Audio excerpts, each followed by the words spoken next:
made by the party over that period. And he was central to the implementation of the government's agenda.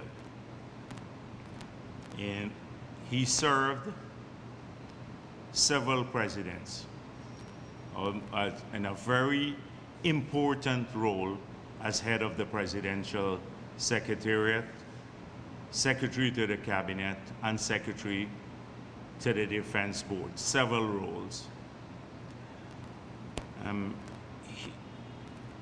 And even in the Irfan Ali's government, he was an advisor to the cabinet and also a member of the cabinet. Dr. Roger Luncheon was a distinguished doctor, and I recall many times I will go by his office, or he'd come over to see me when I was president, and I'd see a number of people coming to the office of the president, and he would be dispensing medicine too, giving them some medicine there, even at the office of the president. They had great faith in him. One time, one person, an elderly woman, came to see me at the office, and she had a person who was ill in the family. And I asked Roger to come over to meet with her. And Roger said to her,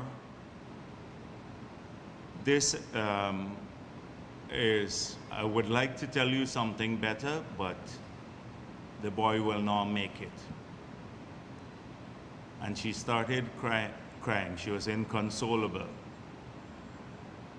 And I said to her, you know, we'd still try to see what we can do to help. And she said, no, once he says that, I have great faith in him. That's it. Because we shouldn't try anymore. That is how much trust she had in his ability as a doctor. He was very personable, and he helped scores of people in this country in a quiet way, without often shunning the publicity, and for which he would be remembered affectionately by large numbers of Guyanese. For those of us in the PPP, he was an embodiment of commitment and struggle. He returned to Guyana, and as I said before, he was a brilliant doctor. He could have easily gone to the government at that time and probably would have done extremely well with them. And those were the dark days of undemocratic rule. But he chose to join the People's Progressive Party in a period when it seemed as though we would never be able to get into office. It was a contentious period, and the PNC at that time controlled all the coercive branches of government, and they used them to the maximum. From jailing opponents, you had people who were killed in that period, Father Dark and the others, mass protests that were brutally put down. And in the same era as Dr. Walter Rodney, who lost his life, was killed by the PNC, as the COI concluded. And Roger, coming back to Guyana, chose to join up with the People's Progressive Party in that period. And he's remained faithful to the party, its ideals throughout. So, and as I said before, he has been a central figure for us in the when the Patriotic Coalition for Democracy had discussions about a presidential candidate, and they did not want Dr. Jagan to run at that time. The party chose Roger Luncheon to be the presidential candidate in that period. It was the WPA and the others who rejected him, saying, basically implying he was too pro-PPP and too ideological. Roger Luncheon would be long remembered in the party. He has inspired a slew of people. I just changed my WhatsApp profile in about 2 hours ago and posted a picture of Roger. And in less than the 2 hours that I did, I've had about maybe 300 WhatsApp messages of people coming in from the party, leaders, young people, talking about how he touched their lives personally. And so we want to thank all of the people who have sent kind words, words of condolences to his family and to the party. We appreciate that. We've been in discussion with the family, and it would be about 3 weeks before the funeral will take place. They have a number of people who are abroad that they wish to come in to attend the funeral, and so you will be notified about that in the future. The party will have a number of activities at which people will be able to express their views on Roger Luncheon.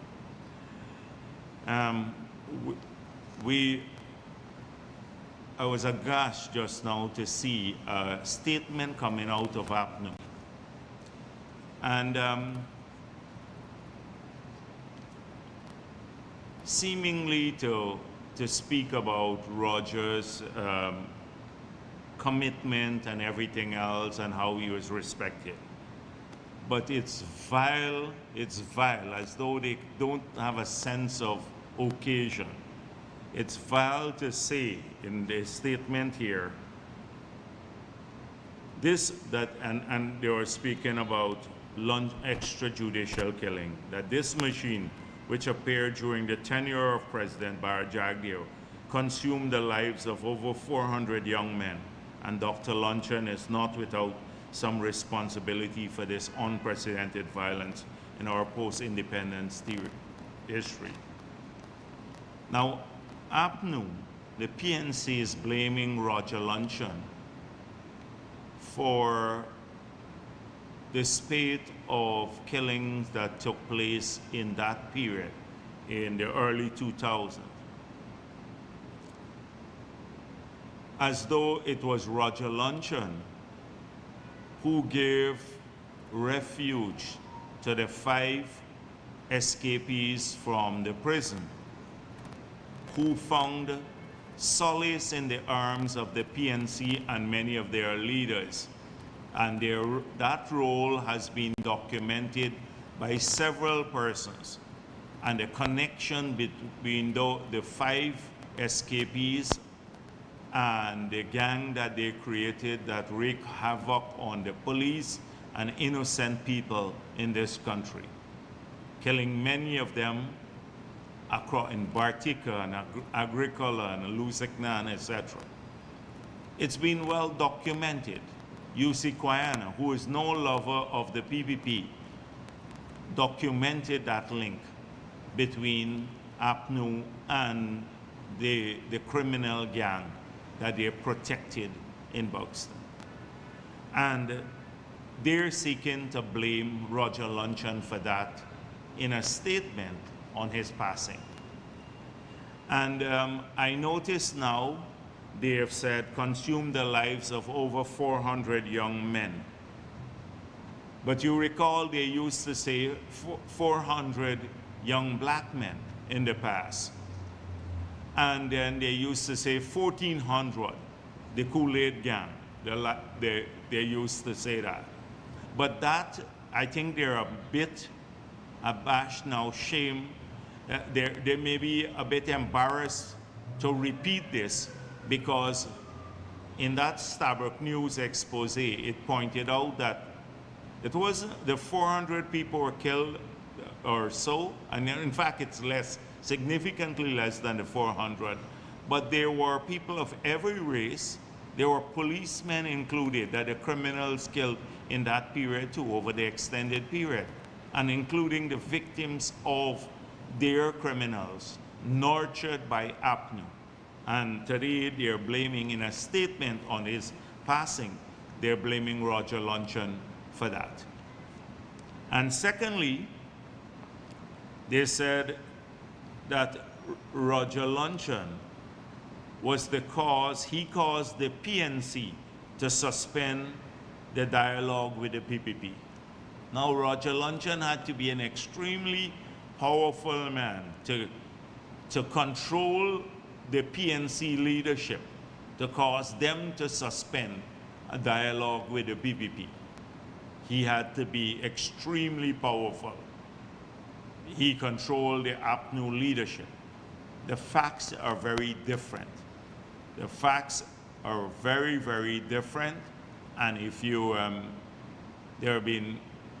if you go back and look at that history, you will see that they had no interest whatsoever in engaging. And we've made it clear that the basis of any engagement between the two parties must be on the basis, must be one, a commitment to democracy, and two, a banishment of racism from their political toolkit.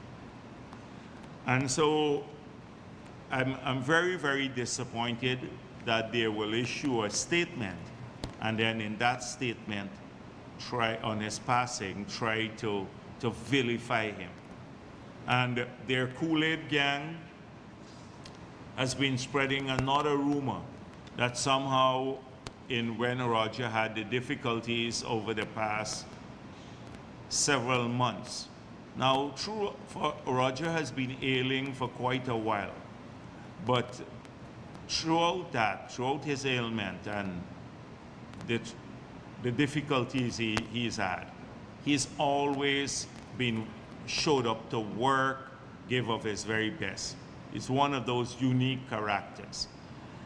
And so recently he had additional challenges, and they made it seem that we abandoned Roger Luncheon in the difficult times, so that he had no income and all of that.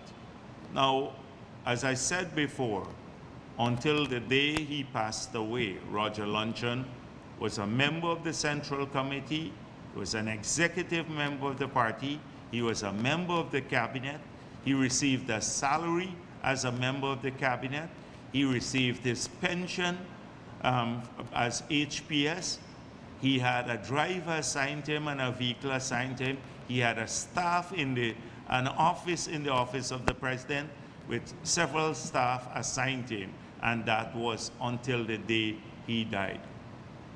So I see the Kool-Aid gang been spreading that we abandon Roger, and there are lots of people who believe this and circulate that. That's what APNU has identified, a Kool-Aid gang to fool their own people. So much more, as I said before, much more you'll be notified about it, the final arrangements, etc. Now I'm talking about the Kool-Aid gang again and misleading their supporters. I had a very interesting conversation over the last couple of days ago with some people who are working with us now, campaigning and stuff. They've come across to the PPP, but who were in the thick of things in 2020 when the APNU was trying to steal the elections. And so it was interesting for me to get an insider's perspective on what was happening in that camp at that time. And the person said to me, now these are reasonably intelligent people. And the person said to me, in fact it's more than one, they said to me that that they were fed with a number of the lies again. And like, oh, we need to celebrate, the PPP is trying to steal the elections, so let's go on the railway embankment to do something. The PPP took money from businessmen, and that's why they're so anxious to win the elections. A whole range of lies, and it was so interesting for me as an outsider to hear the lies, and they confessed they actually believed the lies. And this Kool-Aid is a very potent thing. And it is, if they can believe those lies as intelligent people, we have a big task with unseating a lot of this mindset, because it's a particular mindset. I thought it's extremely stupid people who would believe APNU when they lie all the time. But smart people do too, because they're told that the PPP is evil. And so they're prone to believe anything that they're told. Now, in keeping with that mindset, yesterday we had a protest in front of GCOM that we stole the 2020 elections. Now, who could, in their any reasonable person in this country, unless you really need to have like surgery to remove a dead part of your brain, believe that APNU won the 2020 elections? Up to now, their SOPs disappeared that show they won. The commission of inquiry was there, they didn't show up, etc. But they're protesting it. And that protest is for the gullible ones. As I said, they're drinking the Kool-Aid. Oh, we wanted, the PPP stole the elections. So this is the mindset. And it says clearly to us that they will continue to fool a large group of people. So consistent with that, they've appeared on several programs to talk about lack of democracy in Guyana. Somebody told me Christopher Jones was saying that on a program that this is North Korea, everything is run from Freedom House, we don't have democracy anymore, democracy died in Guyana. All of this is to obfuscate, to take away the victory, basically to remove attention from the 2020 victory of the People's Progressive Party. And yesterday was the anniversary, the third anniversary of that victory that we had to fight for. Not the victory, but the swearing in, because the victory took place 5 months prior to that. So if any North Korean tendencies manifested itself in Guyana in terms of maximum leaders, it's not just leaders who are influential that is on the North Korean model. It's a maximum leader who secludes himself away from people and start naming things after himself. So Granger never went underground. You wouldn't catch him for anything. Mingling with people, going to a community, talking to them, listening to their concerns, talking about a road project, or subjecting himself to criticism based on these community meetings. Wouldn't be caught for dead doing that. And then naming things after himself. Every old bus and boat, David G., they started naming after David G. So if there was any North Korean tendencies that crept into the national life, it was under APNU. What we have done, we have flattened that. The fact is that we go out a lot, people see us a lot, the president is out a lot, because we made it clear from the beginning we'll remain engaged with people. And we have gone beyond just a representative democracy that where you take care, you work through leaders, almost to a participatory democracy. Very few countries in the world have the type of engagement that our leaders have at ministerial level, at the presidential level, with communities where people have it's almost a direct form of democracy. They can tell their elected leaders, you're doing something wrong, and they say that in the community meetings. They can say, you didn't fix this, we want this fixed. We don't have to go through third parties like some of the NGOs believe they are a filter for the community to come through them. You can only raise concerns through us or other groups. That is participatory democracy. So this fact, this North Korean model business crept in, and for it to come from, and talking about management of resources, this is the same Christopher Jones asked him about all the shows that they are putting up where money was siphoned from every one of those shows that they had funded by the government. You just have to go back to the past. We have ignored a lot of that. You know, we talk about the wheelchair, another wheelchair, the barber chair.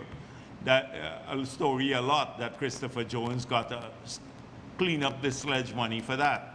But we don't look at it, his role and the others in siphoning money off of these activities. So this is what, and now, heavens forbid now that a PPP person in Region 10, it used to be that we're not giving no assistance to Afro-Guyanese. Now it seems as though you have to be Afro-Guyanese and PNC to get assistance. You can't be Afro-Guyanese and PPP.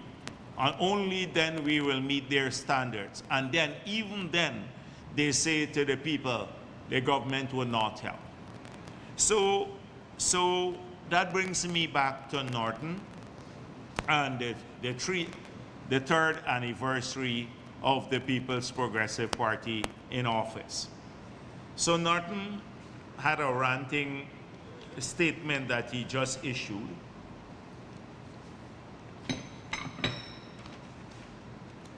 And he, in the statement,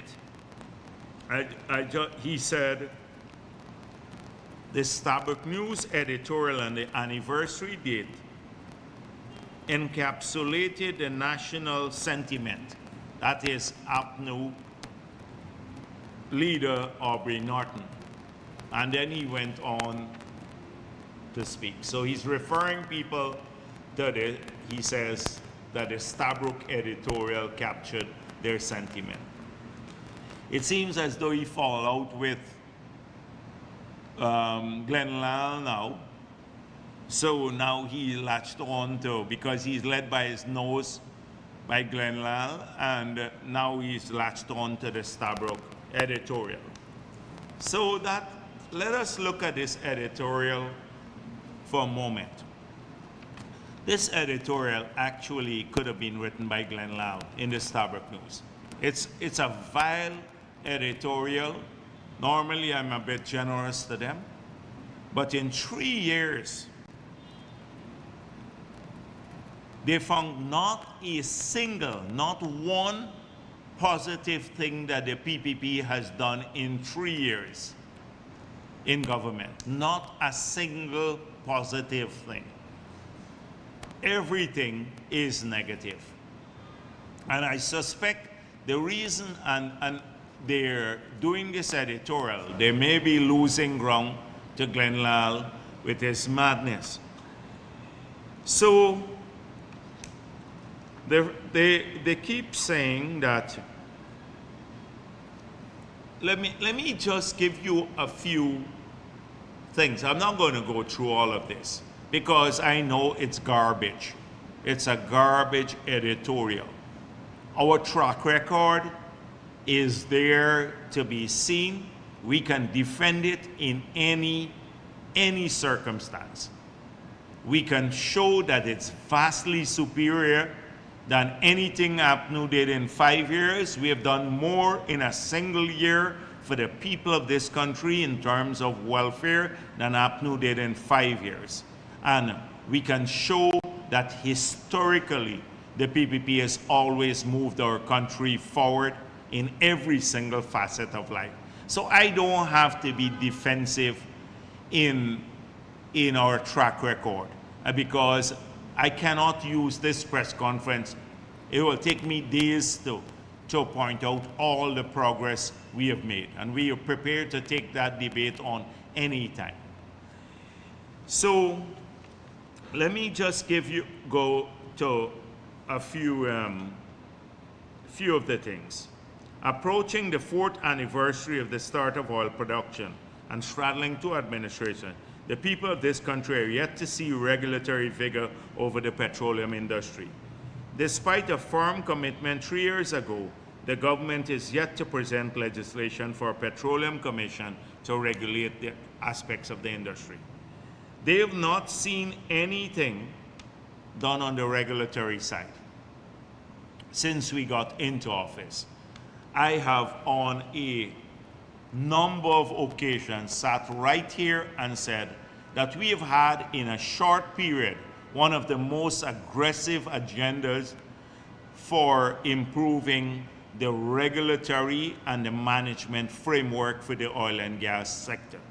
We have amended the Natural Resources Fund. I do not want to once again repeat the components of it, but today it has gained international kudos because of the amendments that we made. Significant amendments that vastly enhance the transparency in the use of the resources and the receipt and accounting for those resources. 2, we said we will launch an auction moving away from this first come, first serve basis on which oil blocks were issued in the past. We've launched the auction. That auction will be closed in September, near mid-September. Thirdly, we have now drafted a new PSA. Fourthly, we are passing the Petroleum Activities Bill before today. It's in Parliament today, the Petroleum Activity Bill.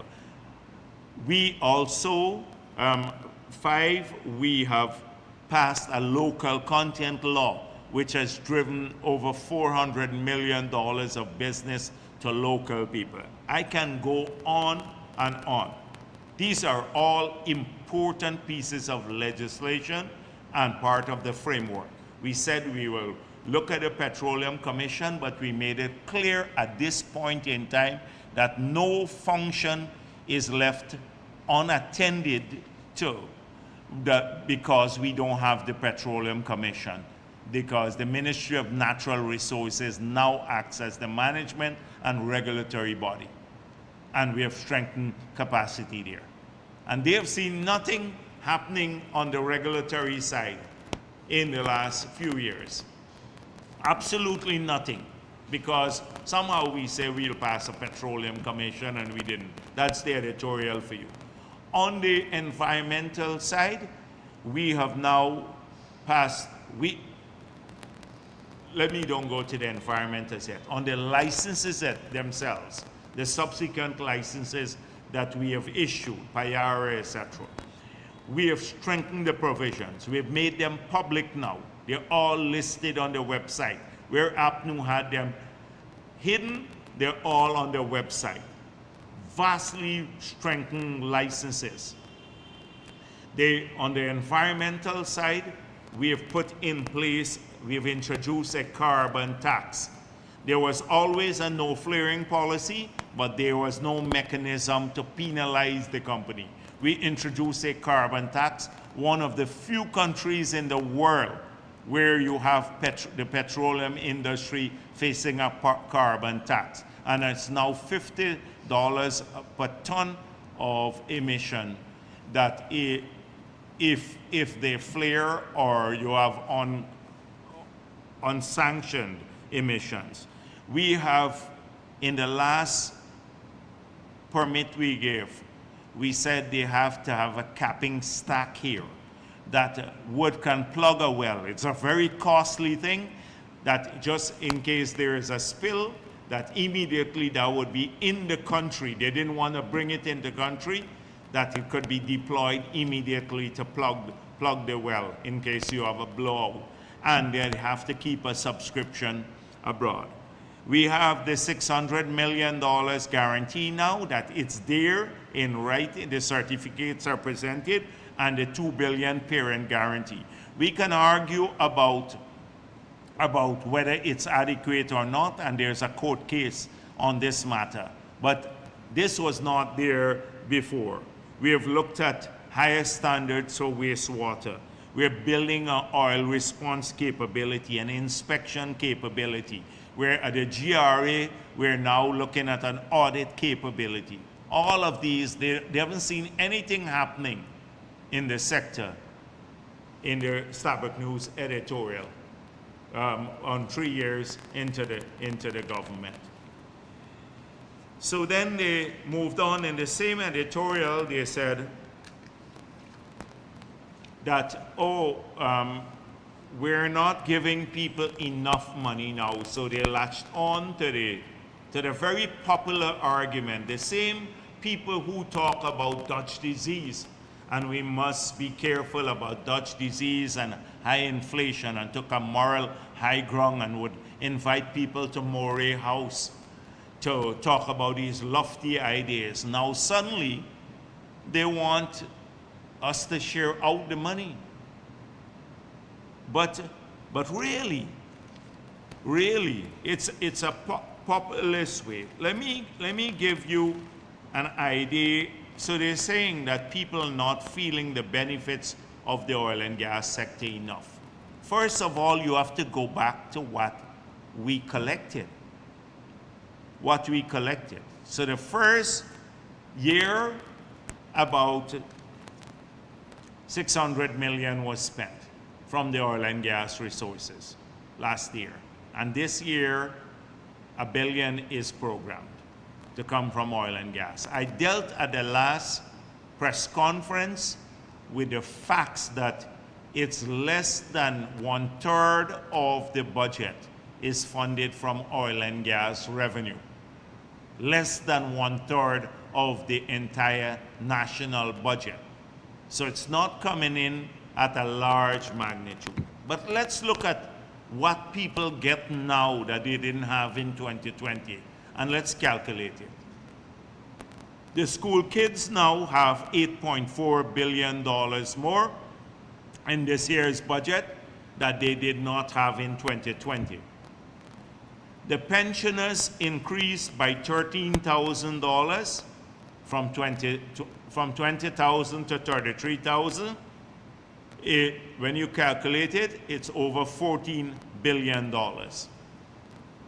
So 2 categories getting 20-something, nearly $23 billion. 14,000 people getting part-time jobs who didn't have these jobs in 2020, nearly $10 billion. So if you calculate that, that's about $33 billion more that people are getting now from just these 3 initiatives, leaving out public assistance, etc., all the other things. 3 initiatives, $33 billion more going that they didn't have in 2020. Then if you look at the growth in employment costs for the government, so that funds wages and salaries and everything. It was the last budget passed by APNU was $68.6 billion. This budget, it's $105.7 billion. So that's a $37 billion increase in low employment costs in the public service. If you add the 33, crudely put, and the $37 billion, the 33 from these three initiatives, and the $37 billion in growth in employment costs for the government, that's $70 billion in this year's budget for employment costs in the public sector, hiring the part-time workers, giving the children the grant, and increasing old age pension. 4 initiatives alone is $70 billion of the $200 billion budgeted this year from oil and gas money. $70 billion goes to those categories, and people are not getting back anything in this country. That's their argument. Leaving out the $5 billion for the cost of living adjustment, the foregone revenue from lower taxes, all of that stuff. I can go on. If I enumerate all the other initiatives, then you will see that this figure will even grow. But they abstract from all of this. Now, they don't want us to also build anything. They said, oh, they have a big issue with the same editorial. Oh, the government is building the bridge across the Demerara River. No doubt it would hold that up to the electorate in 2025. That's their big worry, that we will hold it up to the electorate to win the elections. But that's what governments do. Governments work to progress people's lives with the hope that they get re-elected. What is unusual about that? What did APNU hold up to the electorate? More taxes? Taking away the joint services bonus, the children's money? What did they hold up? Stealing elections? We don't hold up those things. We're showing progress. So we must not do that bridge, because we mustn't hold that up to the electorate in 2025. So never mind that the people in these 2 regions will suffer immensely from this bridge there. Never mind you take away their development potential. Region 3 is the next most populous region than 4. You would change the lives of people. I already pointed this out.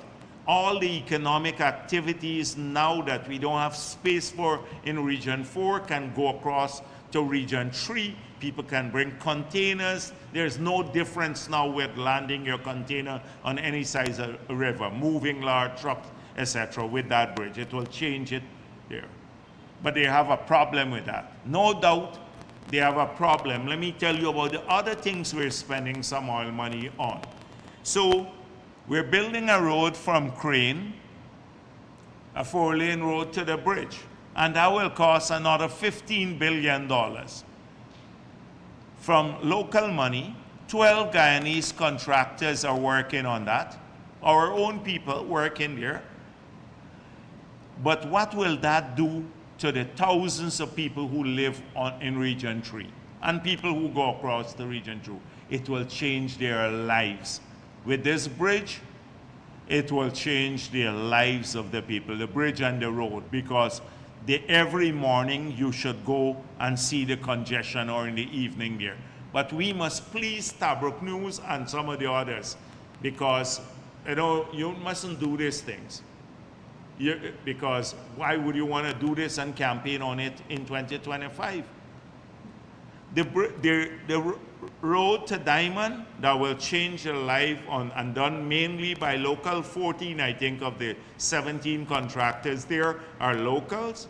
That's costing $18 billion, all funded from the local budget. So when you add those to the $70 billion I talked from 4 other initiatives, and they still ask, where is oil money going? And I just listed a few initiatives.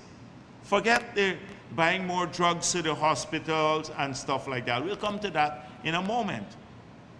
Because, so this is what we get on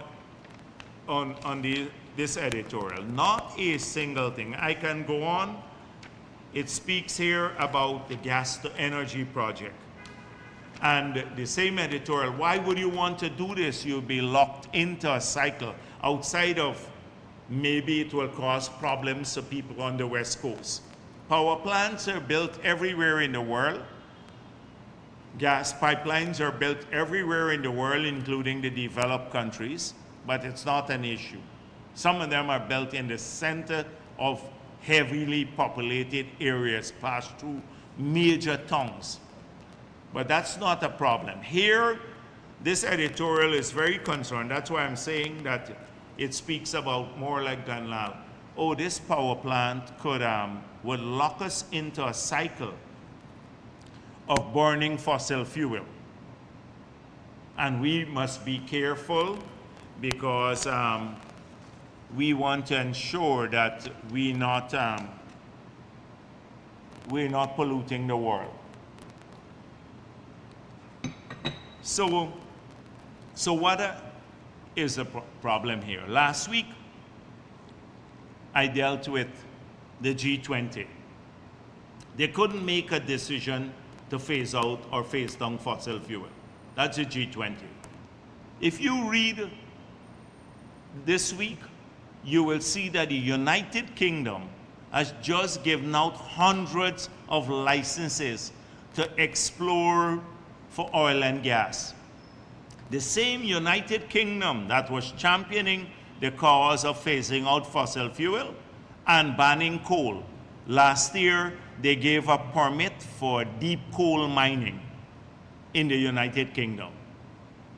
And here we must be worried that that basically that we're going to be locked into a cycle for burning fossil fuel. Frankly speaking, our commitment to net zero is one of the strongest commitments in the world.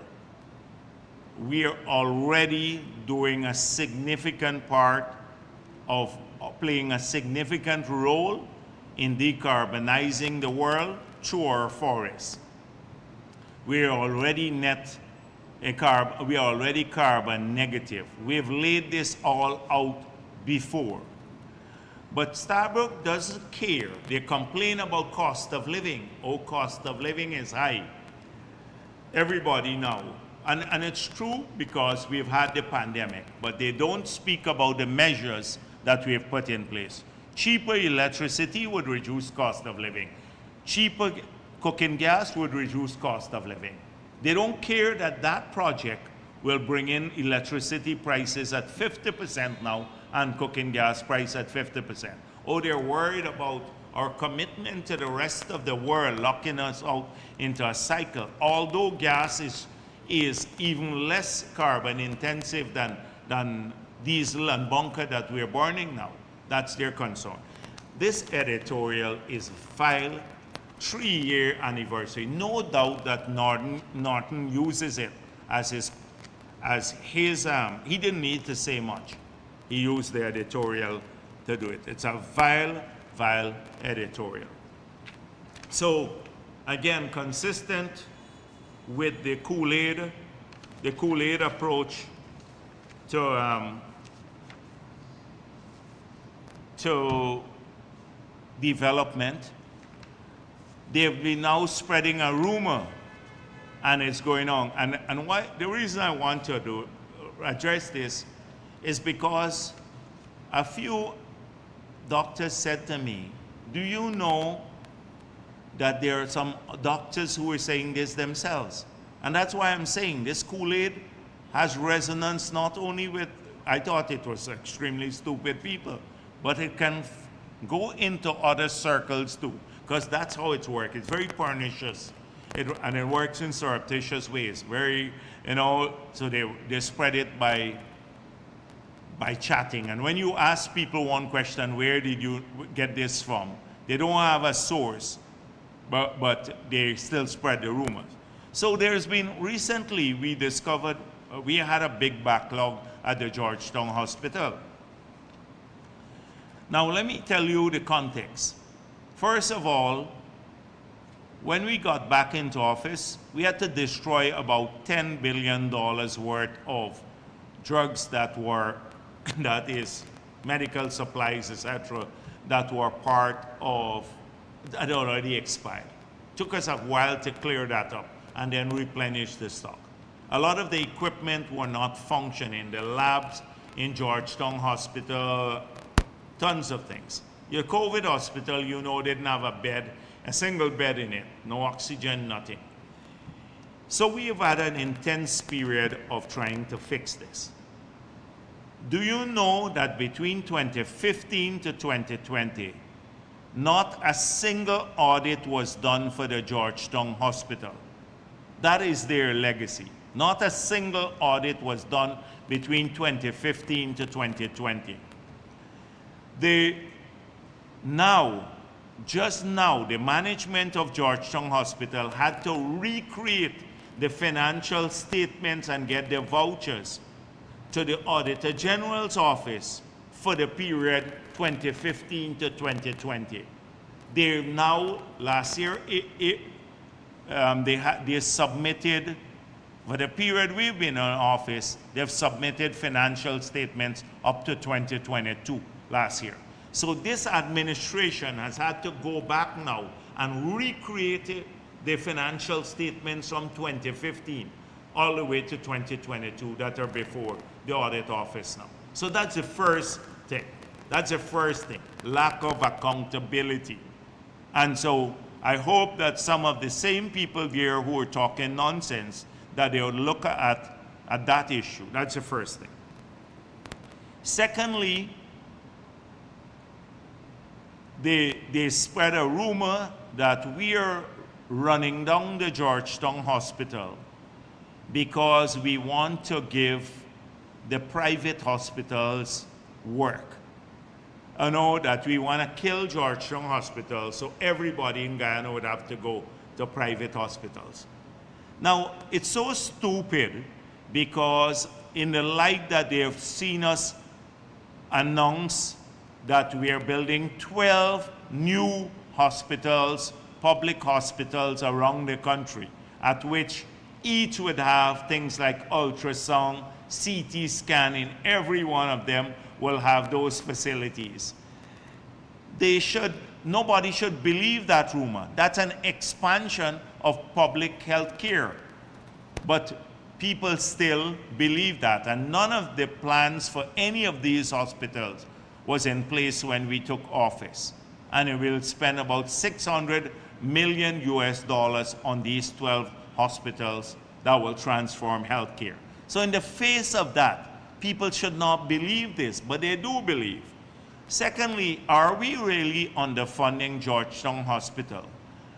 In 2019, the last budget that APNU passed, the allocation to Georgetown Hospital was $9.6 billion.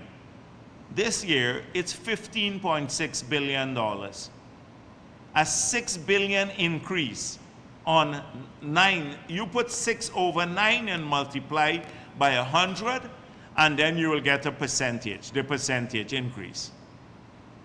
That will give you will see how much it has increased the funding to the Georgetown Hospital. So it's a total lie, but they will go on the Kool-Aid programs, and I don't know, they have a couple of Kool-Aid people, Bench Cop and Rickford Burke and some of the others, the Kool-Aid gang. So people go on these Kool-Aid programs and make these statements. And some people drink the Kool-Aid like crazy and then repeat the stuff. Now, they may have a beef about what the government did, but let me give you an example. So we discovered you had a big backlog of ultrasound, at over 2,000. And the echocardiogram, that several hundreds, nearly 1,000 of those, backlog at the Georgetown Hospital. People are just flowing in to get this done with the improved services. So we're buying 3 machines to do the echo now.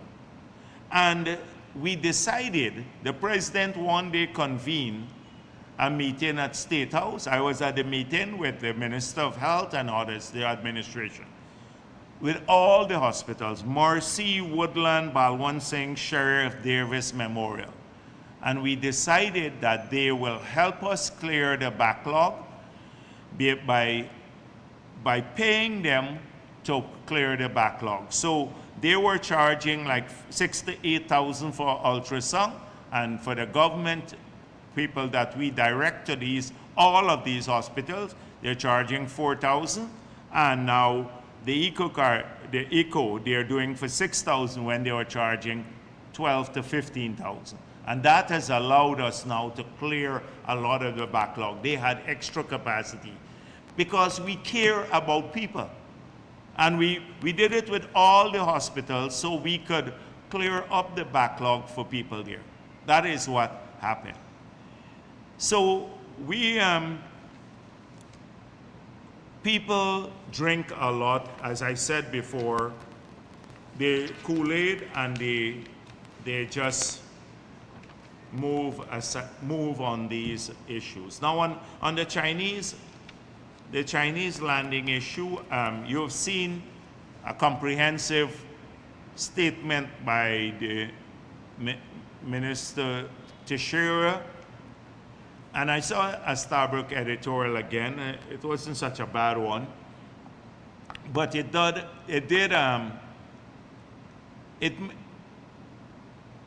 I want people to think back through it, go behind all of this.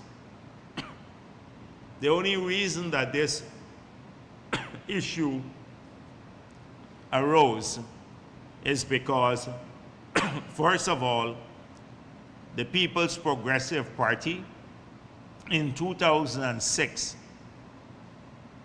gave our Amerindian communities, for the first time ever, in one of the few countries in the entire world, I don't know a single developed country that has done this, gave our Amerindian people in this country subsurface rights for small and medium scale mining. They had to have consent, and for large scale mining you had to get the consultations done for large scale mining. So small and medium scale mining on Amerindian title land cannot take place without the consent of the villages themselves. Prior to that, the state controlled and all subsurface rights belong to the state. So we should get credit for that. The PPP doesn't get credit for that it gave the Amerindian communities a right in 2006 that they didn't have ever before, and very few Amerindian communities got title. As a result of that, we had this issue. As a result of that.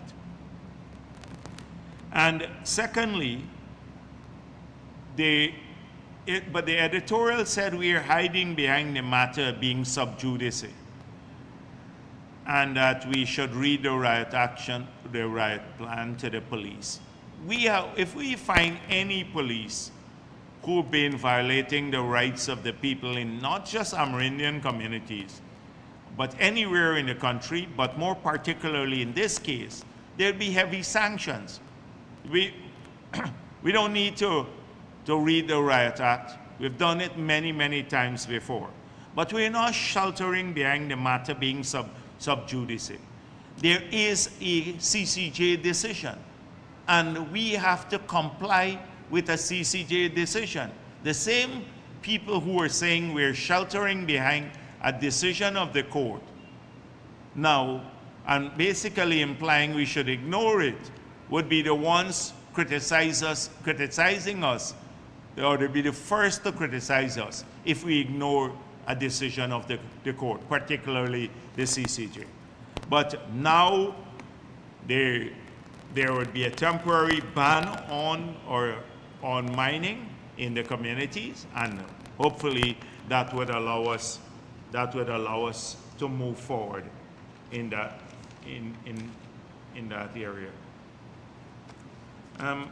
Maybe I just end there for the time being because I want to get to the questions. Thank you very much. Yes, please.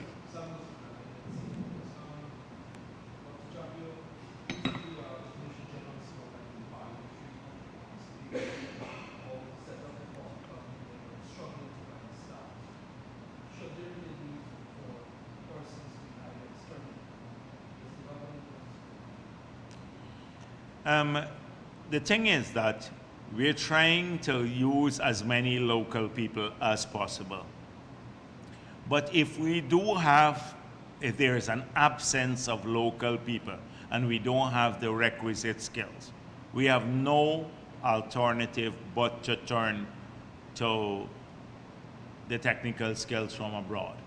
But that's a crucial area of capacity building in the GRA that we have to work on, because that's a petroleum unit. We have a number of young people there, a number of technical people have been hired with degrees, and they've been doing a lot of training. So it's our preference to have local people, our own people work in these agencies, but if you don't have the skill, we'd have to go abroad and bring them in.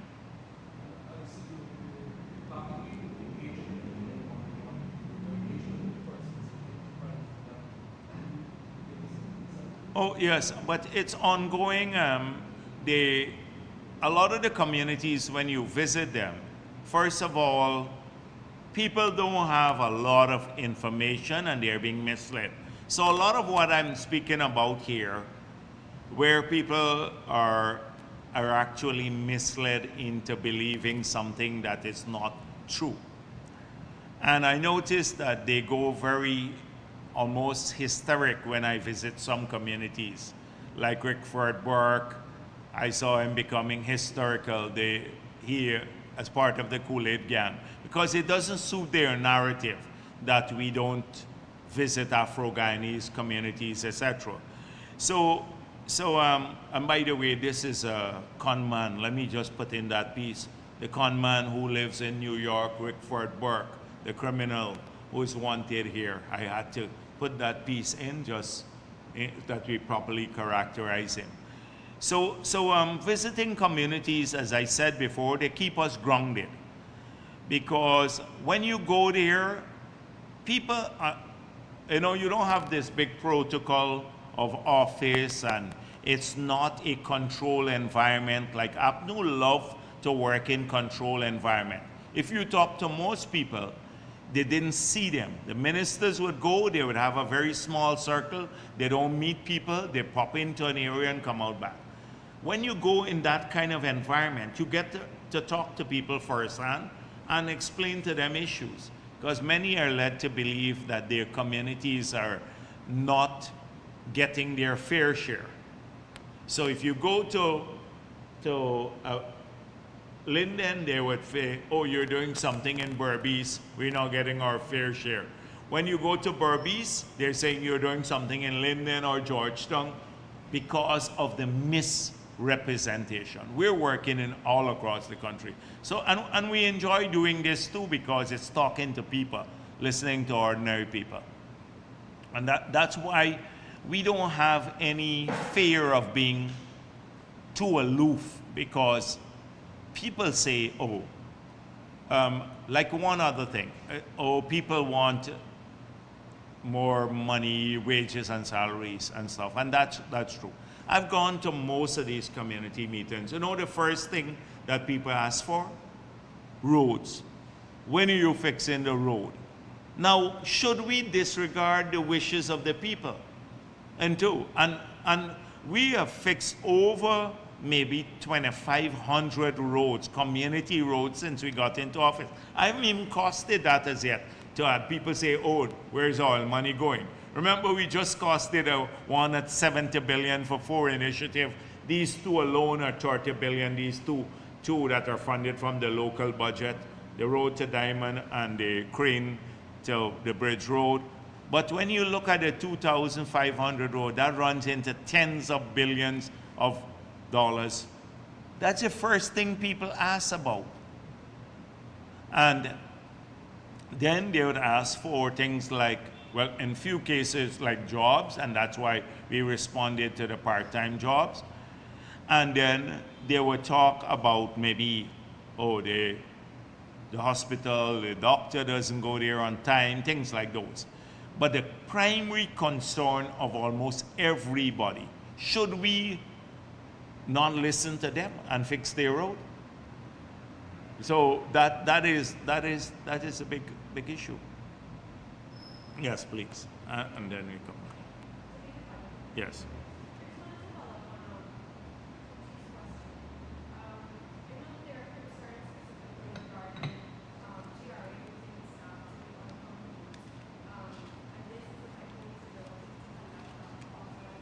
Yes.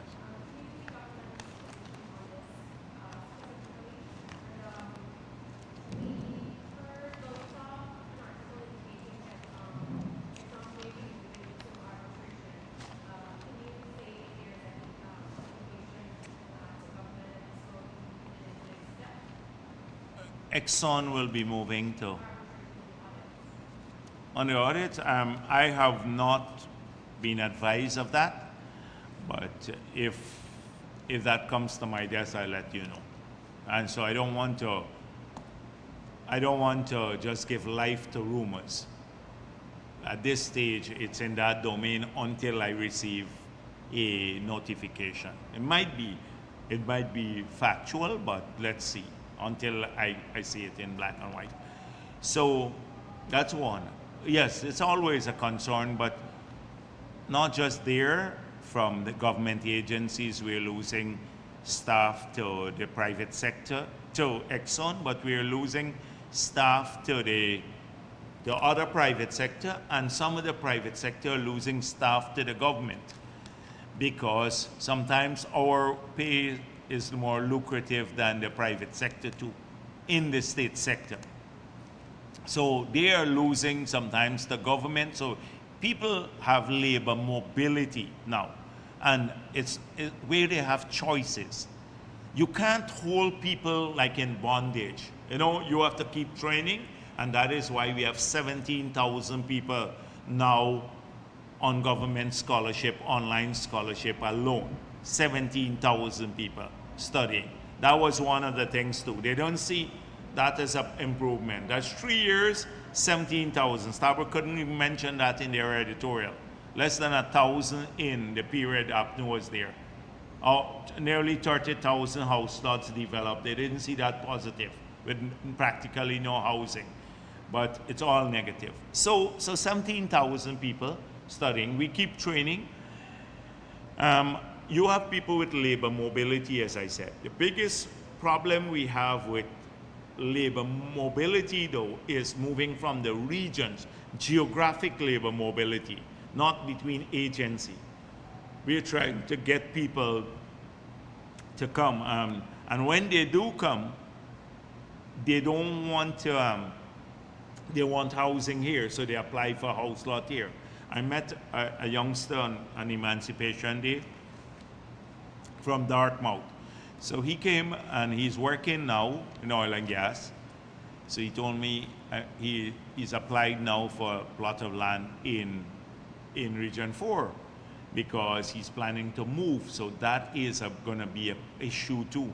We have to find a way of driving more economic activities into these regions now, because some people move, but others don't want to move. Like he took the decision to move, but he still has issues with rentals and stuff like that coming to work in Georgetown. So you're going to continue to have labor mobility. There is no position in the government where we can restrict that, and it's hard to outcompete the alternate. And it's a right that citizens should have. This is something that should be celebrated too. There was a time when people felt they had no option but to stick with one job, you know, for life. People now find I can do better in another place, then they move on. So those are the two issues. Yes. Yeah, sure. What? Okay.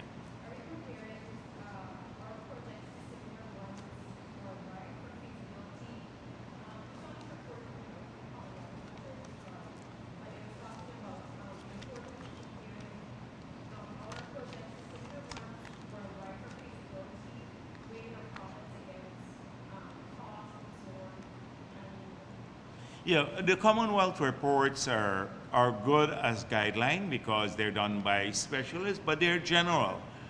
What we did, we hire practitioners and people specific in the industry. So when we did the plans that are submitted before we license new operations, we have several, we do an internal review, and then we have other external specialists who review these documents.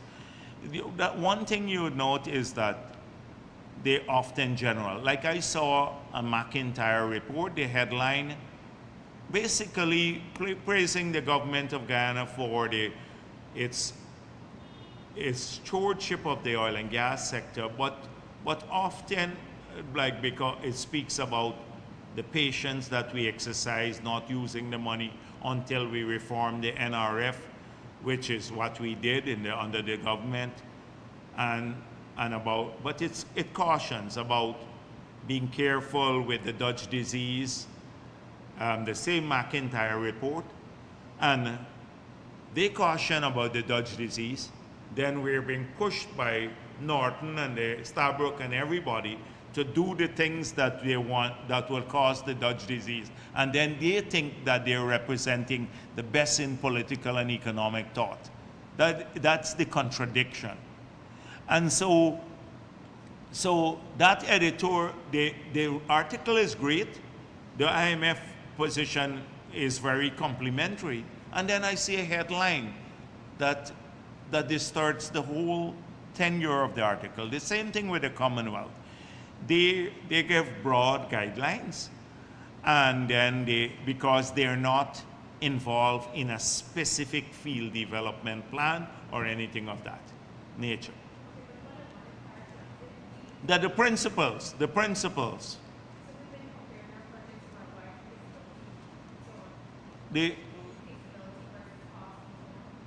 no, feasibility, you see, you have to go to them. The feasibility studies now are done by the oil and gas companies because they have to raise the funding for that. And the funding is of a magnitude, a massive magnitude. We've gone through this before. One project could cost $10 billion, twice the size of all of our accumulated savings in our banking system. So it's money that they either come from equity or loans. That's how projects are funded. So their financiers have to make sure that they're going to get a decent return on these projects. So that's on a financial feasibility side. On the technical feasibility, they are the ones presenting the proposals to us. Now, when those come in on the technical side, that's where the review takes place, on the technical feasibility. We have to, that's why we're strengthening the Petroleum Activities Bill and the PSA to get more information. Information and prior information would allow us to in a greater way, have a say over or examine the feasibility studies. But normally an investor, if you're doing a mine here, or you're coming in to do an agricultural project, you do your feasibility study. It's your investment, your money that you're putting in.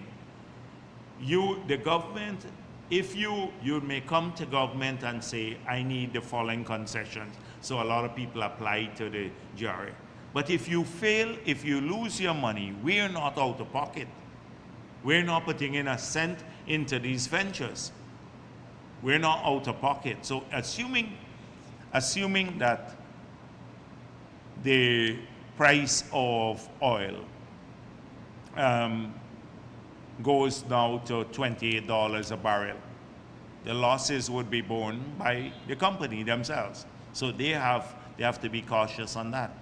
So I don't see it why it's any different for the oil and gas sector. It's the people who risk risk the money that they're bringing to the project, and these are huge sums of money, they have to, trust me, they will ensure that these projects, they can make money from them too. What I'm more concerned about is that the government gets a greater take from their activity. And this is what we've secured through the PSA, the new PSA. And yes, the final one. There are some fears that if the price drops, we may not be able to service these loans that we take. We prefer that the country will be able to raise debts with rapidly generating. Yes, yes, because as I pointed out now, that there, that, and I don't want to go back through that again, our debt to GDP ratio and our debt service to revenue ratio are among the lowest in the world today as I speak. In spite of all our in spite of all the borrowing.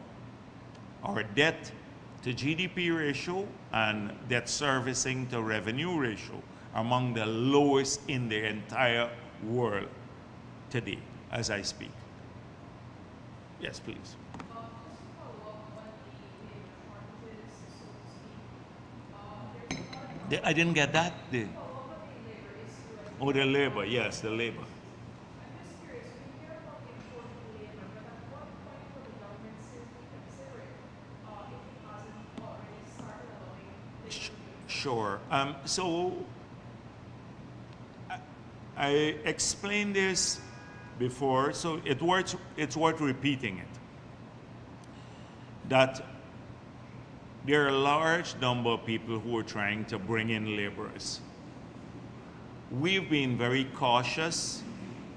They have in giving large-scale permits. They have to demonstrate a need, and they have to now show that the project will be adversely affected before we give the permission. In some parts of our country and in certain skill types, we have shortages. So in Region 4, finding some laborers is a very difficult task for many people. And then for some skill types like plumbing, carpentry, masonry, some like drivers, heavy duty equipment operators, etc. There, people can't find those to work. A lot of skilled laborers. But the situation is not the same in other regions of the country. So we don't want to do allowing a large numbers to come here when our own people in other parts of the country still may be looking for a job. But because they don't have the same level of economic activities in those regions, then they can't find one as it. That is why we're bolstering this with the part-time job. We're focusing on training people. We're urging them to be trained. We're urging labor mobility. We have spoken to a lot of the contractors here. We're saying, can't you build facilities to keep them, like if someone comes from Berbice or Linden or Essequibo or Region 1, so that they have accommodation here, decent accommodation, and then maybe on the weekend they go back to work. So we are trying to work through that problem to try to see if we can promote greater labor mobility. At some point in time, I believe we're going to absorb all of that. We're trying also to bring women into the workforce, and that's why we think the part-time job is a stepping stone for many women. Urban women tend to be working more, but rural women, a lot of rural women have not been working. Many of them were homemakers or just simply at home. And therefore, the part-time job is a good stepping stone for them to have an income, start coming out to work, even for a few days. And then, of course, to study. It gives them like an income to do more studies. So we are trying to expand the supply of labor through training, aggressive training program. We're building a massive training school at Port Morant, the scholarship program, the BIT. Supply, increase, and more skilled people, bringing in new entrants into the labor market. And then we know the demand is growing, and then allowing selective projects to bring in their labor, like the road projects. They're complaining they have a timeline to deliver the road, 2 years, the Indian company or the Chinese company on the bridge or someone else. They bring in laborers to work on those projects. So at some stage we get to a point where all of our people are working, and then we'd have to have a different sort of immigration policy.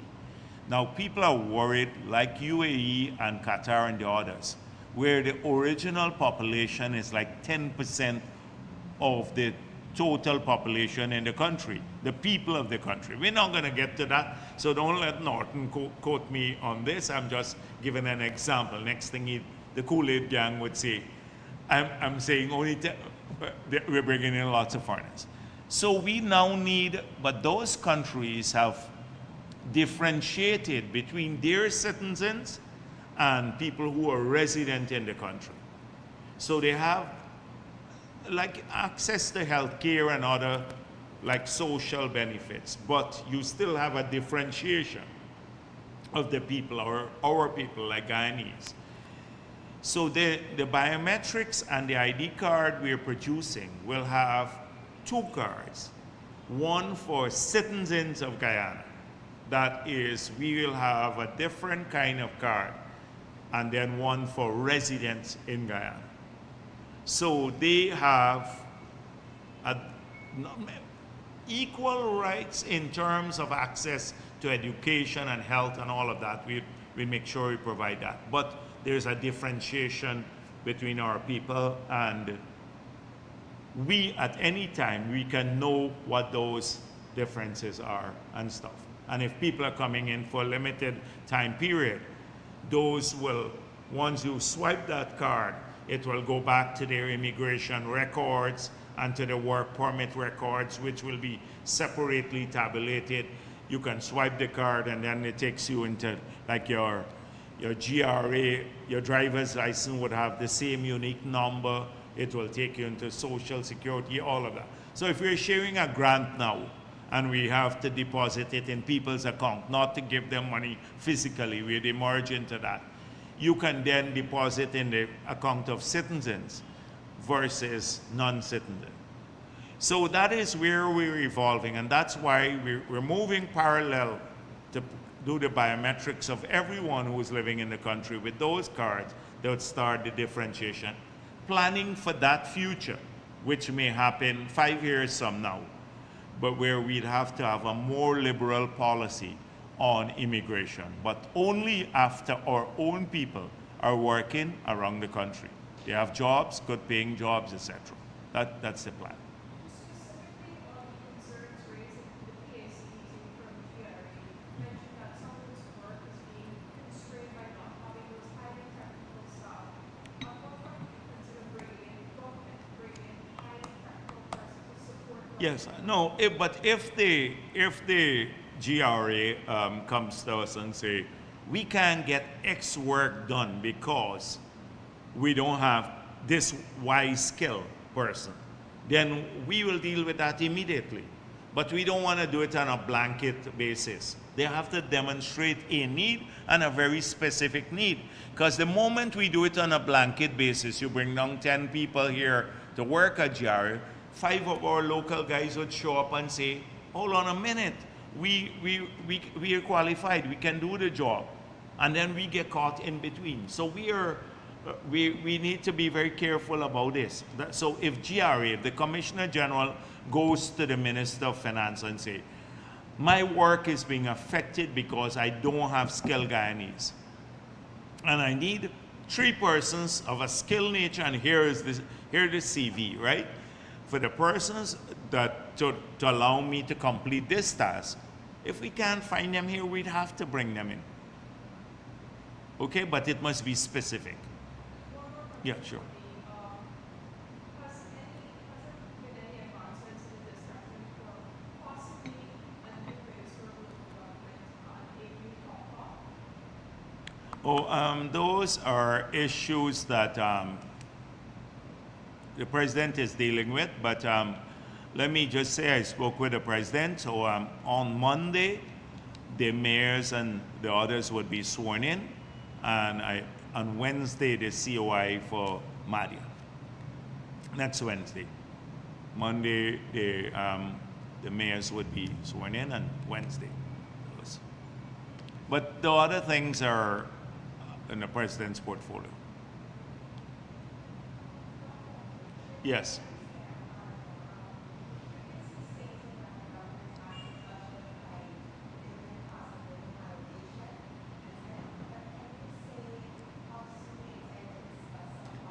The consultations, they haven't started as yet. As I said before, we focus heavily on core issues. We know people spend a lot on electricity, on water, and these things. So, and like data too, when we remove the taxes. And then look at core interventions. So, cost of living is not just about, say, prices. It's also for production. Because if someone was earning, and if you look at the interventions we did with some of the farmers, they had a higher fertilizer price in the past when oil prices skyrocketed. So that pushed up their cost of production. If it pushes up their cost of production, their net income at the end of the day is lower.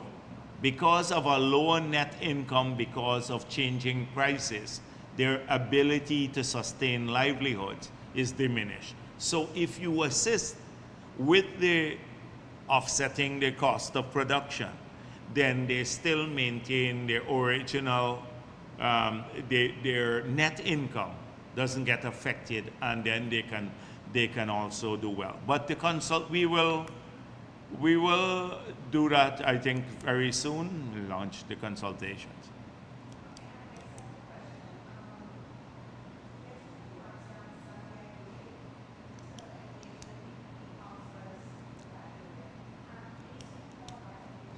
Okay, so New Amsterdam, I met with a larger community group there, but including our councillors, candidates, and again, they told me about the apno rumors in the area. A lot of that sort of thing, they're going around to people, spreading rumors and all of that stuff. So we talk about expectations and how they will have to work in future, that they have to be out there, assist people as far as possible. Not everyone can get assisted at the same time. People have to go through a process, people get help in different ways, etc. And then I met also with the councillors from across Berbice, all 22 local government bodies, and we discuss again attitudes. I said to them, we have had a lot of negatives from people on the ground. Some didn't even want to vote. They will vote for the party at the general elections, but they may not want to vote for an individual at the local government elections or people on the list because of attitude. They just don't treat people well. And personal attitudes matter in local government issues. So we talk a lot about that and about the commitment to consult with people in their communities. We're going to be spending resources. Remember, we promised people across the country on money, the infrastructure. We have a large number of roads being done in Linden, in New Amsterdam, on the East Coast, every part of the country, West Coast, Region 5, we allocated a billion. So that they must be involved We share the bills of quantities with them so that they have to be involved and to oversee the quality of the work in many of the communities. That's the kind of engagement. But to say to them they have to live up to the expectations that we caused in people, where we said they would be accountable, etc. That was basically what it was about. Yes, Dennis. So, in terms of your manifesto promises in relation to the private sector, what steps have you taken to involve civil society more in the process of compliance and accountability? And also, why do you not go the next stage in keeping the promise to engage in renegotiation? Because in the manifesto it says, immediately engage with oil and gas companies and contract administration Slash, yeah. And So, where are we now? Where is your administration now currently with verifying production? with Verifying production. Okay, so let me start with the last one. I made it clear, Dennis, you may have missed my earlier positions at the press conferences, that we will get past the core reforms first, that we were focusing on the core reforms, the PSA, the petroleum, the Local Content Act, the auction, the Petroleum Activities Bill. When we've upgraded the architecture, we will then move to operational compliance issues. So the new PSA will strengthen our ability to manage, because it will force the oil and gas companies, and the law too that we're passing today, that will be tabled today, that they will force the oil and gas companies to submit more timely data, so we can have a better real-time sort of picture of the industry. On issues relating to production verification, we said that Exxon is building an operational center as part of the head office. They have a fiber optic cable coming in. We may have to get an access to the fiber, or in the short term, we'd probably use satellite technology to have our independent measuring of the flows and everything else. Discharge, water, oil flows, etc. Every one of those FPSOs. So I said that's stage 2. That is verification of the numbers that they give to us. Then we have our own operating center. But it will cost money too. These things cost money. So I explained that before. We need to get past the framework reforms, and then we'll come to that. So that's our position at this point in time. Civil society. Now, the civil society is part of the compliance mechanism on the NRF.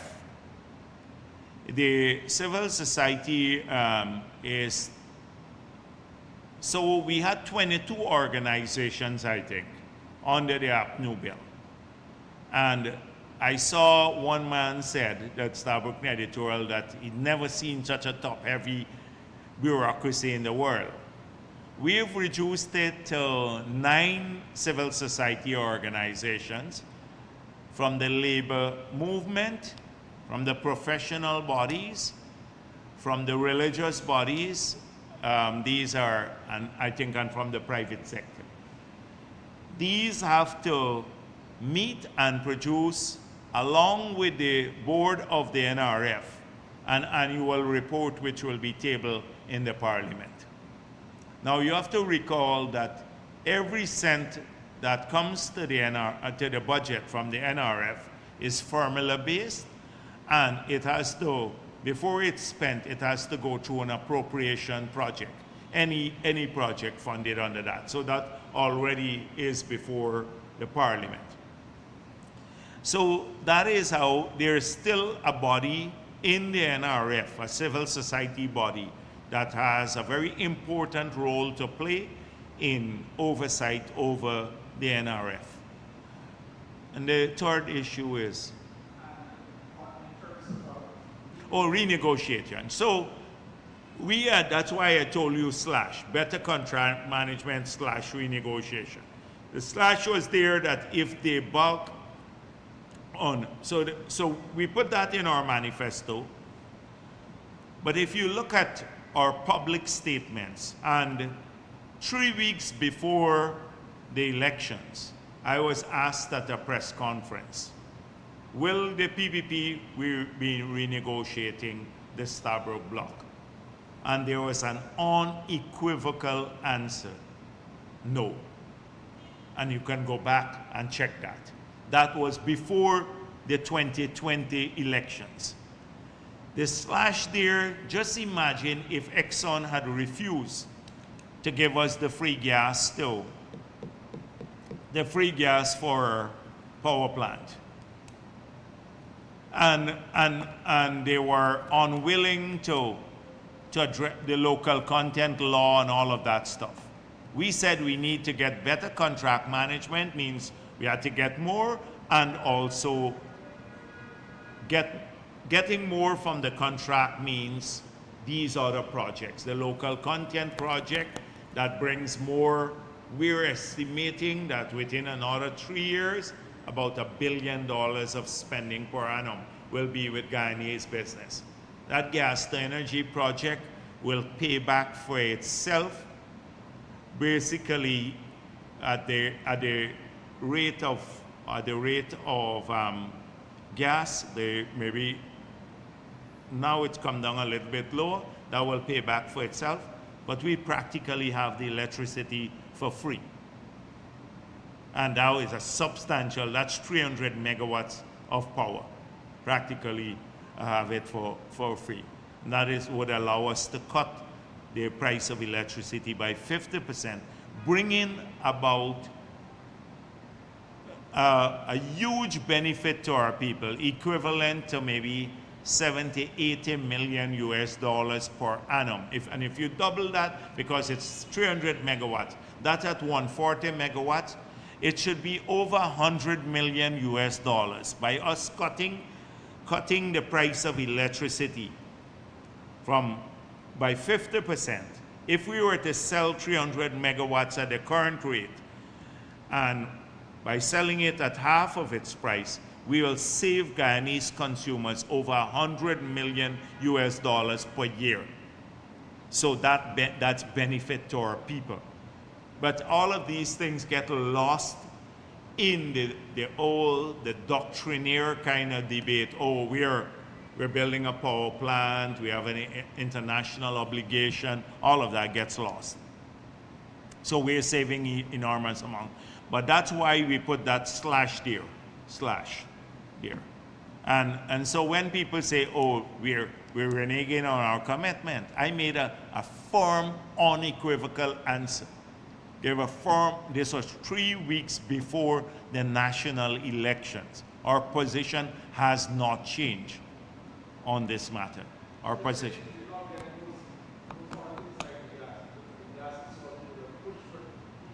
We left all of our options open. That's why we left our option position, but that was an unequivocal answer. We dealt with that already. I'm not going to... So no, it's not just sanctity of contract, is the same net zero. So let me go back, Gavina, one more time. We had a window, a closing window globally for fossil fuel. Most countries in the world, the developed countries in the world, they're increasing their output of fossil fuel. I've just pointed out to the UK, over 100 million exploration licenses a couple of weeks ago. They've given to their people. They need the fossil fuel, they're making a lot of money, notwithstanding net zero. We believe in a global commitment, we believe in decarbonizing. So we have to make sure that these resources are extracted, and that is why I said our depletion policy is to get as much out as quickly as possible. And it sounds crude on the face of it, but it is in the context of net zero. And therefore, we need to transfer these assets that are there on the ground in the form of this natural resource called oil into financial assets as quickly as possible. Because at some stage, if we have net zero, they can't be utilized any longer globally. And so if you now engage in a renegotiation, that's the end of every single oil project, the future projects, because nobody, until the terms are settled, there will be no new investments in the sector. We will kill. They won't offer it back if the country decides to ask for more. Huh? Exxon said before that No. Well, let me finish. So we are just launching a bid round. We will get probably nobody in the bid round. It will kill momentum at a particular time is important. Now, people are vying, 80-something countries are vying for oil and gas money around the world. We're the only ones, or not small, not we, a small group of people think we shouldn't do this. So Exxon, I don't know who told you that from Exxon. You go and ask Exxon if they will continue, or any global investor, anybody who has money. If you have a dispute with your partner on the other side that is in charge of regulation and ensuring that you have that you act per contract, whether you will pump $40 billion into the industry. And 40 billion is 8 times what we have in our banking system, aggregate of savings. So we made it clear. We've explained it hundreds of times before,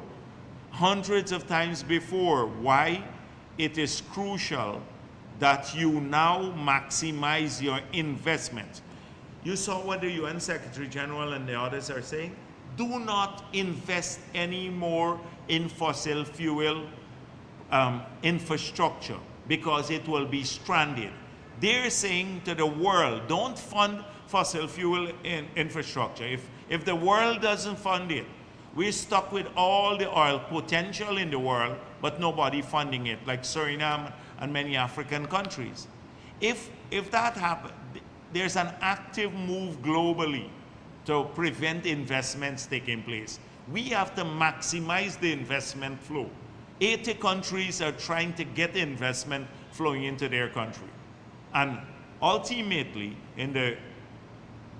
once the infrastructure is built for the oil and gas sector, we can then secure a place, not only up to maybe 2035, but even in a net zero scenario with 2050, them using 25 million barrels per day, that's the IEA estimated, down from 100 million barrels. Because of our low production costs and light sweet crude, we'd still secure our place long into the future. But time is of essence here because we're at the cusp of changes that are bigger than us globally. And people sometimes don't have that global perspective of what's happening out there.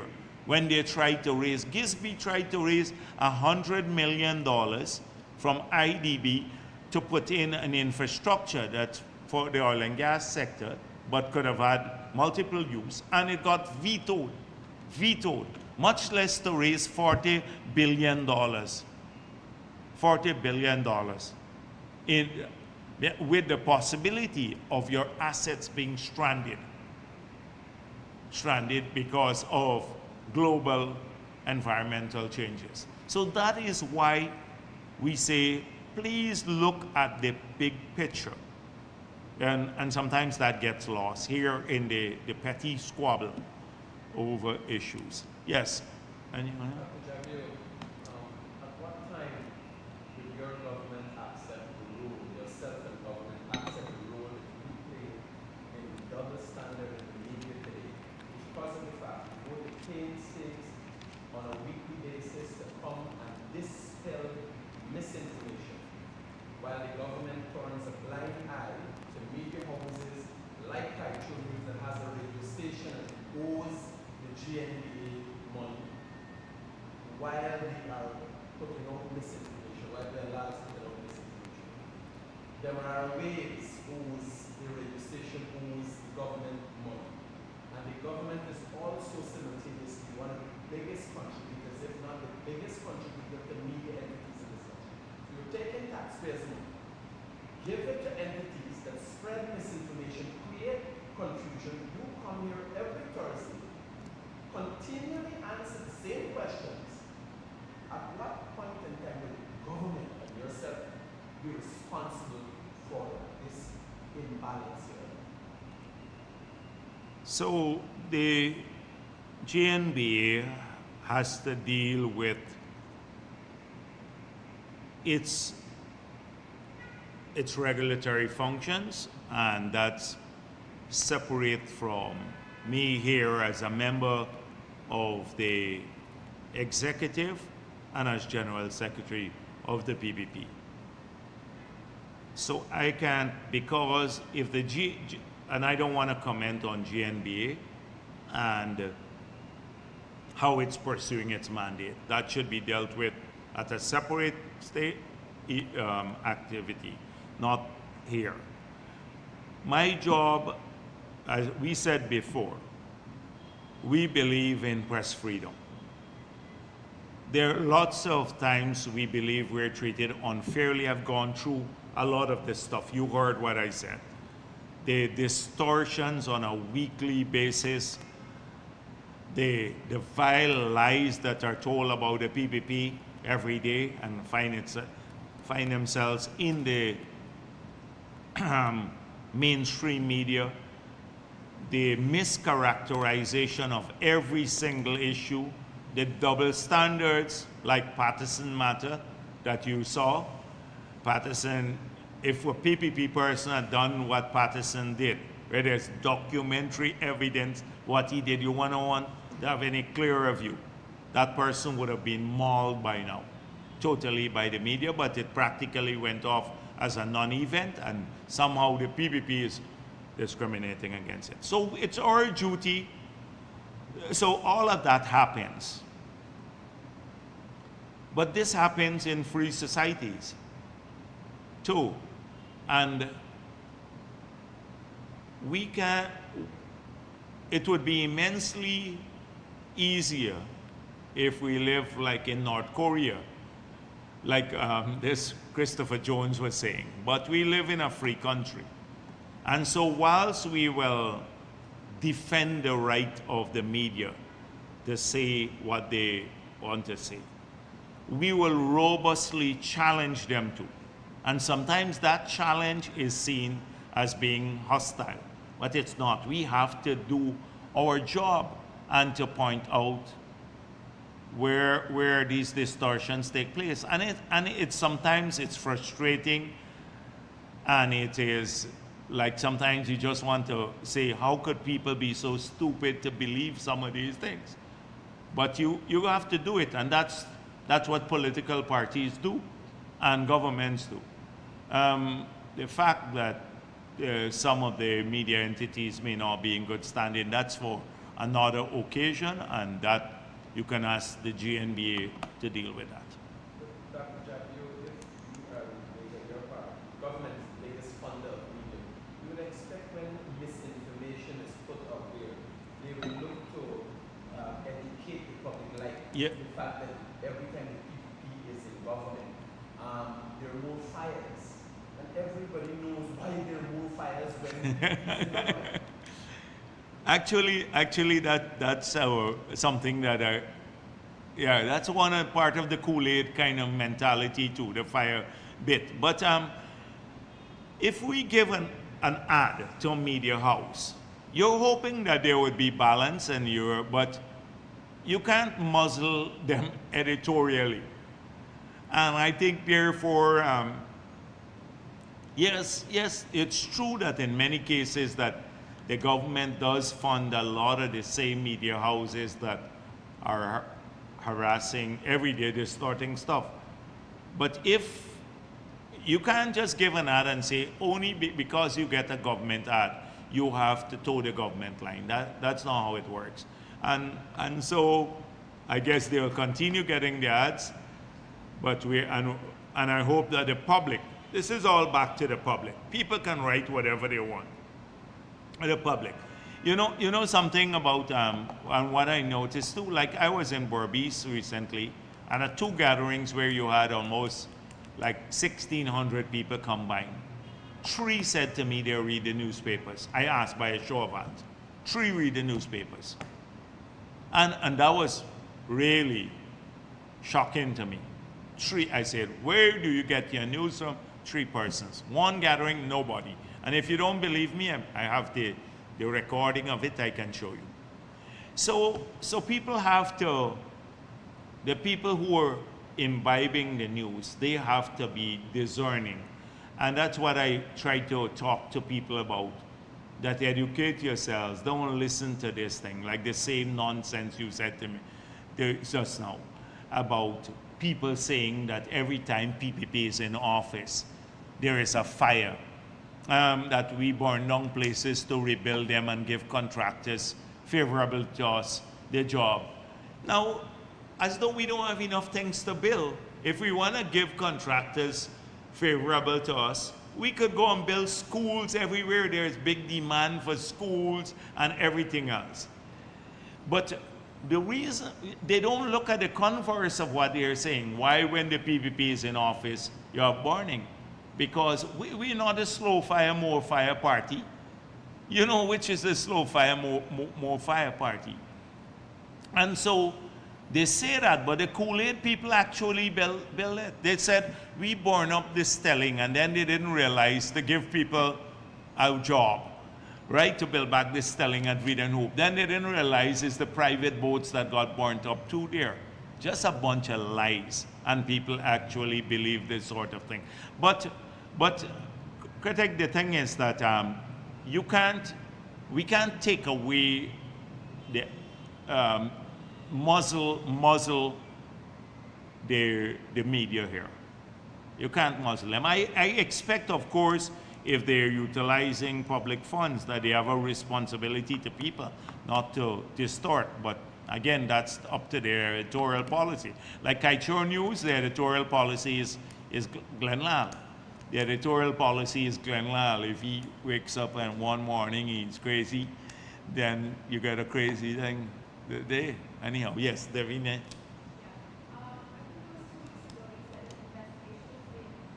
In the goal? Yeah, it's ongoing. It's ongoing. No, it's ongoing. I don't want to tell you that. It's ongoing. I know about that. It's ongoing. Okay? It's ongoing. Anything else? Right. Thank you. Thank you very much.